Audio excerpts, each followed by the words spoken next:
starý otecko, čo to tu táraš, nerátaš vrecko, požičaj na decko, tu nie sme Nemecko, tu nie sú Alpy, prohrali sme Mostecko. Stará mama, starý otecko, tu na tie múry treba zaliať dvojdecko, všetci sú chorí, dospelí aj mimina, medzi šachtami rovina, prohrali sme Karvina.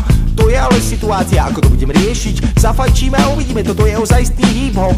To je ale situácia, ako to budem riešiť, zafajčíme a uvidíme, toto je ozajstný hip-hop. Ozajstný hip-hop, ozajstný hip-hop.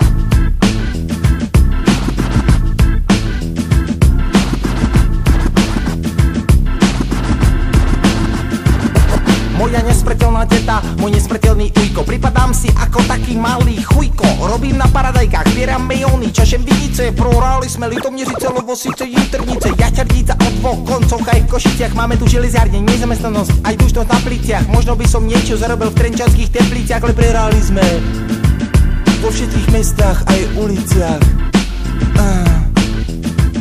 Toto je ozajstný hip-hop.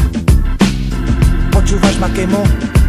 Aj sprava, aj zľava, aj Praha, aj Blava a Petržalka, južné mesto, betónové sídlisko. Vyrastali sme na jednom betónovom plácku. Toto je naša cesta štrítu, naša spoločná vec, spoločné záujmy. Krakov, Varšava, Praha, Bratislava aj Budapešť. Všade sú hip-hopery, ktorým ide o spoločnú vec, spoločne sprejovať vlastné matky, hej.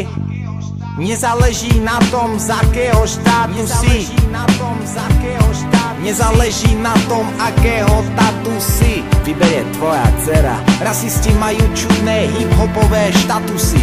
Chceli, aby sa negri prechádzali po štítu, kde rastú samé kaketusy. A to ja nedovolím.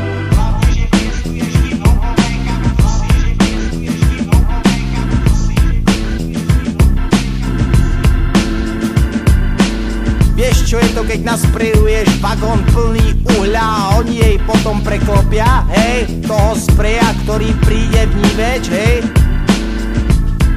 Toto je ozajstný hip-hop. Počúvaš ma, sprejer, hej? Čo tam robíš? Mňa nikto nedotuje. Ja si kupujem svoje spreje sám.